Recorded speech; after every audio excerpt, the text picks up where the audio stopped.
tout ce qu'on vient de se dire, pourquoi certains y croient quand même? En fait, c'est parce qu'il y a une vraie raison pour laquelle les investisseurs expérimentés misent sur des startups.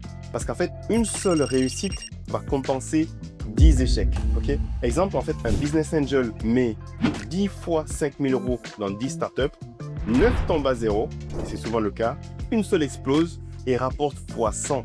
Avec cette seule startup, il a fait 500 000 euros et il rembourse toutes les pertes. C'est pour ça qu'on dit que dans ce milieu, c'est un jeu de portefeuille.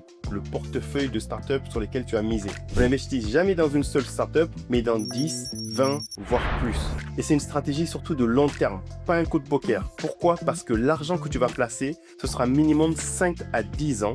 Donc tu dois placer de l'argent dont tu n'as pas besoin tout de suite. Écoute bien cette partie, c'est très important pour toi. Si tu veux investir dans les startups sans te faire avoir comme un pigeon, voici quelques règles d'or. 1. Ne mets que l'argent que tu es prêt à perdre. C'est du capital risque. Ce n'est pas une épargne tranquille, c'est du pur high risk. Okay?